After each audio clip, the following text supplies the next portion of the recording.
Hello. Hello. Sir ನಾನು boss ಟಿವಿಯಿಂದ Pallavi ಮಾತಾಡ್ತಿರೋದು. ನಮಸ್ತೆ. ನಮಸ್ತೆ ಮೇಡಮ್, ಹೇಳಿ. ಸರ್ ನೀವು ನೋಡಿರ್ತೀರಾ, ಬೆಳಗ್ಗೆಯಿಂದ ದರ್ಶನ್ ಅವರ ವಿಚಾರದಲ್ಲಿ ಮತ್ತೊಂದು ಟ್ವಿಸ್ಟ್ ಸಿಕ್ಕಿದೆ. ಪ್ರದೂಷ್ ಅವರು ಏನೋ ಮಾಫಿ ಸಾಕ್ಷಿ ಅಂತ ಹೇಳಿ ಬಂದಿದ್ದಾರೆ. ಅಂದ್ರೆ ಸರ್ ಇದು ಏನ್ ಸರ್ ಇದು ಮಾಫಿ ಸಾಕ್ಷಿ ಅಂತಂದ್ರೆ? ಮಾಫಿ ಸಾಕ್ಷಿ ಅಂತೀನಿ, ಒಬ್ಬರಲ್ಲ 3 ಅಪ್ಲಿಕೇಶನ್ ಅಂತ ಇವಾಗ ಇನ್ಫಾರ್ಮೇಶನ್ ಇರುವಂತದ್ದು. 3 ಜನ ಅಂದ್ರೆ ಇಲ್ಲಿವರೆಗೂ 3 ಜನ ಆಗ್ಬೇಕು ಅಂತ ಹೇಳಿ ಓಕೆ ಅಪ್ಲಿಕೇಶನ್ ಓಕೆ. ಕೊಡ್ತಾರ. ಈಗ ಇನ್ಫಾರ್ಮೇಶನ್ ಇರೋದು ಹ್ಮ್ ಮಾಫಿ ಸಾಕ್ಷಿ ಅಂದ್ರೆ, ಮಾಫಿ ಅಂದ್ರೆ ಪಾರ್ಡನ್ ಅಂತ ಹೇಳಿ ಇಂಗ್ಲಿಷ್ ಅಲ್ಲಿ. ಪಾರ್ಡನ್ ಮಾಡ್ಬಿಟ್ಬಿಡೋದು ಅಂದ್ರೆ ಕ್ಷಮಿಸಿ ಬಿಟ್ಬಿಡೋದು, ಕ್ಷಮಾದಾನ ಅಂತ ನೋಡಿ, ಈ ಆತರ ಬಿಟ್ಬಿಡೋದು. ಅದಕ್ಕೆ ಅಪ್ರೂವರ್ ಅಂತ ಹೇಳ್ತಾರೆ. ಅಪ್ರೂವರ್ ಆದಾಗ ಅಂದ್ರೆ ಸಾಕ್ಷಿಗಳಲ್ಲಿ ಪ್ರತಿಕೂಲ ಸಾಕ್ಷಿ ಅಂತ ಹೇಳ್ತಾರೆ. ಅಂದ್ರೆ ಇವಾಗ ಪ್ರಾಸಿಕ್ಯೂಷನ್ ಇರುತ್ತಲ್ಲ, ಪಬ್ಲಿಕ್ ಪ್ರಾಸಿಕ್ಯೂಷನ್ ಏನಿರುತ್ತೆ, ಎಕ್ಸಿಕ್ಯೂಟಿವ್ ಡಿಪಾರ್ಟ್ಮೆಂಟ್ ಅವ್ರ ಪರವಾಗಿ ಈ ಸಾಕ್ಷಿ ಹೇಳುವಂತವ್ರಿಗೆ ಮಾಫಿ ಸಾಕ್ಷಿ ಅಂತ ಹೇಳ್ತಾರೆ. ಆ ರೀತಿ. ಸೊ ಇದು ಅಪ್ರೂವರ್ ಅಂದ್ರೆ ಅವ್ರು ಬಂದ್ ಏನಂತ ಹೇಳ್ತಾರೆ, ನಾನು ಇದನ್ನ ನೋಡಿದೀನಿ, ಈ ಎಂಟೈರ್ ಇನ್ಸಿಡೆಂಟ್ ನಾನ್ ನೋಡಿರೋ ತರ ನಾನು ಹೇಳೋದಕ್ಕೆ, ಅಥವಾ ನಾನ್ ಮಾಡಿರೋ ತರ ನಾನು ಹೇಳೋದಕ್ಕೆ ನಾನು ಒಪ್ಕೊಂಡಿದ್ದೀನಿ. ಇದು ನಂದು ಅಪ್ಲಿಕೇಶನ್ ಗಣನೆಗೆ ತಗೊಂಡು ನೀವು ನನ್ನ ಮಾಫಿ ಮಾಡಿ, ನನ್ನ ಬಿಟ್ಬಿಡಿ ಅಂತ ಅಪ್ಲಿಕೇಶನ್ ಹಾಕೋದು. ಅಂದ್ರೆ ಅವ್ರಿಗೆ ಶಿಕ್ಷೆ ಪ್ರಮಾಣದಲ್ಲಿ ಏನಾದ್ರೂ ಕಡಿಮೆ ಆಗುತ್ತಾ ಅಥವಾ ಹೇಗೆ ಸರ್? ಶಿಕ್ಷೆ ಪ್ರಮಾಣದಲ್ಲಿ ಅವ್ರನ್ನ ಬಿಟ್ಟೇ ಬಿಡ್ತಾರೆ. ಇದರಿಂದ ಅವ್ರನ್ನ ಮಾಫಿ ಸಾಕ್ಷಿ ಅಂತ ಗಣನೆಗೆ ತಗೊಂಡ್ರೆ, ಇವ್ರ ಅಪ್ಲಿಕೇಶನ್ ಹಾಕಿದ ತಕ್ಷಣ ಮಾಫಿ ಸಾಕ್ಷಿಯಾಗಿ ತಗೊಳ್ತಾರೆ, ಇವ್ರನ್ನ ಅಪ್ರೂವರ್ ಆಗಿ ಪರಿಗಣಿಸ್ತಾರೆ ಅಂತ ಏನು ಇಲ್ಲ. ಇದಕ್ಕೆ ಇವರು ಪ್ರಾಸಿಕ್ಯೂಷನ್ ಕಡೆಯಿಂದನೂ ಓಕೆ ಅಂತ ಹೇಳ್ಬೇಕು.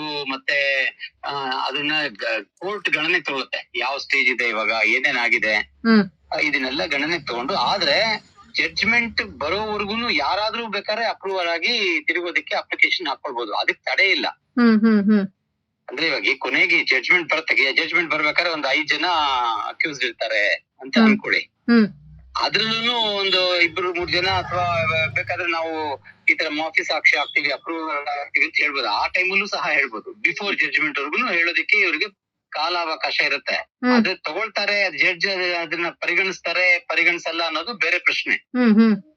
ಆ ರೀತಿ.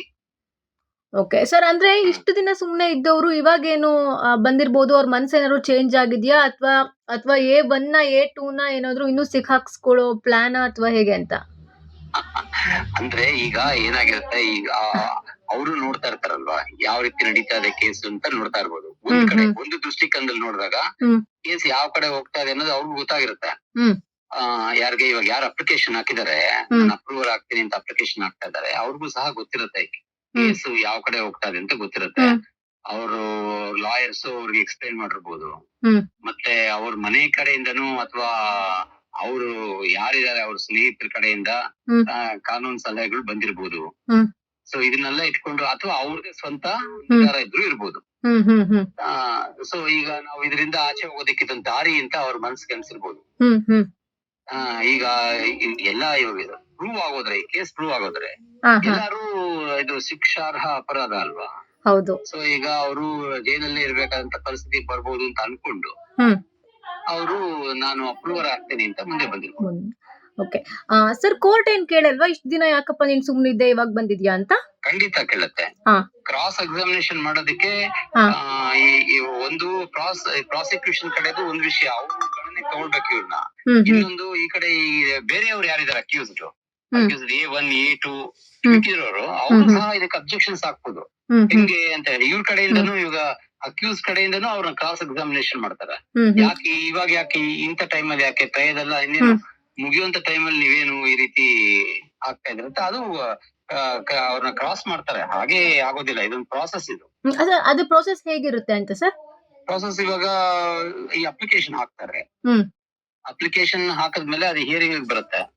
ಹಿಯರಿಂಗ್ ಬಂದಾಗ ಪ್ರಾಸಿಕ್ಯೂಷನ್ ನೋಡ್ತಾರೆ ಫಸ್ಟ್, ಇವ್ರದ್ದು ಇವಾಗ ಆಲ್ರೆಡಿ ಇಷ್ಟೊಂದು ಸಾಕ್ಷಿಗಳಿದೆ, ಈ ರೀತಿ ಎಲ್ಲ ಎವಿಡೆನ್ಸಸ್ ಇದೆ, ಪ್ರೂಫ್ಸ್ ಇದೆ, ಇವ್ರ ಹತ್ರ ಹೊಸದೇನ್ ಹೇಳ್ತಾರೆ ಅನ್ನೋದು ನೋಡ್ತಾರೆ. ಮೇನ್ ಆಗಿ ಹೊಸದೇನಿದೆ ಅನ್ನೋದು ನೋಡ್ತಾರೆ. ಉದಾಹರಣೆಗೆ ಇವಾಗ ನಾವ್ ಈ ರೀತಿ ತಗೊಳ್ಳೋಣ, ಎಲೆಕ್ಟ್ರಾನಿಕ್ ಎವಿಡೆನ್ಸಸ್ ಇದೆ ಅಂತ ಇಟ್ಕೊಳ್ಳಿ.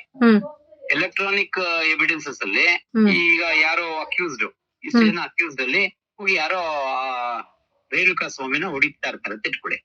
ಅದು ಕಾಣಿಸುತ್ತೆ, ಇಲ್ಲಿ ಎಲೆಕ್ಟ್ರಾನಿಕ್ ಎವಿಡೆನ್ಸ್ ಅಲ್ಲಿ ಕಾಣಿಸುತ್ತೆ. ಹೌದು. ಆದ್ರೆ ಅವ್ರಿಗೆ ಯಾರು ಹೇಳಿದಾರೆ ಹೂ ಹೊಡಿ ಅಂತ ಹೇಳಿರೋದು ನಿಮ್ಗೆ ಆ ಮಾತು ಕೇಳಿಸೋದಿಲ್ಲ ಅದ್ರಲ್ಲಿ ನಿಮ್ಗೆ. ಹೌದೌದು. ಆಯ್ತಾ? ಮತ್ತೆ ಆ ಮಾತು ಕೇಳಿಸೋದಿಲ್ಲ, ಮತ್ತೆ ಯಾರು ಹೇಳಿ ಯಾರ ಆಜ್ಞೆ ಅಥವಾ ಯಾರ ಡೈರೆಕ್ಷನ್ ಮೇಲೆ ಹೋಗಿ ಅವ್ರು ಹುಡ್ದಿದ್ದಾರೆ ಅನ್ನೋದು ಗೊತ್ತಾಗೋದಿಲ್ಲ ಅದ್ರಲ್ಲಿ. ಅದು ಇವ್ರು ಕೊಡ್ಬಹುದು. ನೀವು ಆ ರೀತಿ ನಾವು ಅರ್ಥ ಮಾಡ್ಕೊಳ್ಬೇಕು. ಅದನ್ನ ನೋಡ್ತಾರೆ ಯಾರು, ಪ್ರಾಸಿಕ್ಯೂಷನ್ ಕಡೆಯವ್ರು ಅದನ್ನ ನೋಡ್ತಾರೆ. ಈ ಅಪ್ರೂವರ್ಸ್ ಕಡೆಯಲ್ಲಿ ಮಾಫಿ ಸಾಕ್ಷಿ ಹತ್ರ ಏನ್ ಅಡಿಷನಲ್ ಎವಿಡೆನ್ಸ್ ಇದೆ, ಈ ಚಾರ್ಜ್ ಶೀಟ್ ಅಲ್ಲಿ ಅವ್ರು ಹಾಕಿದಾರಲ್ಲ ಅದು ಬಿಟ್ಟು ಬೇರೆ ಏನಿದೆ, ಈಗಿರುವಂತ ಸಾಕ್ಷಿಗಳಿಗೆ ಅನುಕೂಲವಾಗುವಂತದ್ದು ಏನಿದೆ ಅಂತ ಅವ್ರು ನೋಡ್ತಾರೆ. ನೋಡಿ ಆ ರೀತಿ ಇದ್ದು ಅವರು ಓಕೆ ಅಂತ ಹೇಳ್ಬಹುದು. ಆವಾಗ್ಲೂ ಸಹ ಅದು ಬಂದ್ಬಿಟ್ಟು ಆನರಬಲ್ ಜಡ್ಜ್ ಅವ್ರ ಪರಿಮಿತಿನಲ್ಲಿ ಇರುತ್ತೆ, to accept or to reject. So ಆ ರೀತಿ ಅದು ಇದರಲ್ಲಿ ಸ್ಪೆಷಲ್ ಇದೆ ಅಂತ ನೋಡ್ತಾರೆ. ಸ್ಪೆಷಲ್ ಇವ್ರು ಕೊಟ್ರೆ ಅಡಿಷನಲ್ ಕೊಟ್ಟು, ಆದ್ರೆ ಇದರಲ್ಲಿ ಒಂದು ಎಚ್ಚರಿಕೆ ಗಂಟೆನೂ ಇದೆ. ಇವ್ರೇನು ಹೇಳ್ತಾರೆ ಅಂತ ಇಟ್ಕೊಳ್ಳೋಣ, ಇಟ್ಕೊಂಡು ಈಗ ಅವ್ರು ಕೊಟ್ಟಿರೋ ಹೇಳಿಕೆ ಬರುತ್ತೆ. ಈಗ ಆಲ್ರೆಡಿ ಅವ್ರು ಹೇಳಿಕೆ ಕೊಟ್ಟಿರ್ತಾರೆ, ಚಾರ್ಜ್ ಶೀಟ್ ಇವ್ರು ಕೊಟ್ಟಿರೋ ಹೇಳಿಕೆ ಮೇಲೆ ಚಾರ್ಜ್ ಶೀಟ್ ಗಳಾಗಿರ್ತವೆ ಅಲ್ವಾ.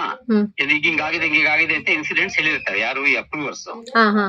ಈಗ ಬಂದು ಅದಕ್ಕೆ ವಿರುದ್ಧವಾಗಿ ಅಥವಾ ಅದಕ್ಕೆ ಸಂಬಂಧ ಇಲ್ಲದೆ ಇರೋ ತರ ಹೇಳಿಕೆಗಳು ಕೊಟ್ಟು ಇದೇ ನಿಜ ಅಂತ ಹೇಳೋದಕ್ಕೆ ಬರ್ತಾರೆ. ಅದು ನಿಜಾನ ಅಲ್ವಾ ಅನ್ನೋದನ್ನ ಮತ್ತೆ ತೀರ್ಮಾನ ಮಾಡ್ಬೇಕಾಗತ್ತೆ. ಅದಕ್ಕೆ ಕ್ರಾಸ್ ಎಕ್ಸಾಮಿನೇಷನ್ ನಡೆಯುತ್ತೆ.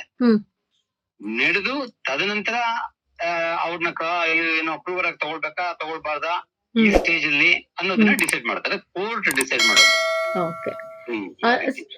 ಸರ್ ಅಂದ್ರೆ ಅವ್ರೆ ಬೇಡ ಅಂತ ಹೇಳಕ್ಕೂ ಆಗಲ್ಲ, ಬೇರೆ ಅಕ್ಯೂಸ್ಡ್ ಬೇಡ ಅಂತ ಹೇಳಕ್ಕೂ ಆಗಲ್ಲ. ಆಯ್ತಾ? ಆದ್ರೆ ಇವ್ರು ಕ್ರಾಸ್ ಮಾಡುವಂತ ಅಧಿಕಾರ ಇವ್ರ ಲಾಯರ್ಸ್ ಗೆ ಇರುತ್ತೆ.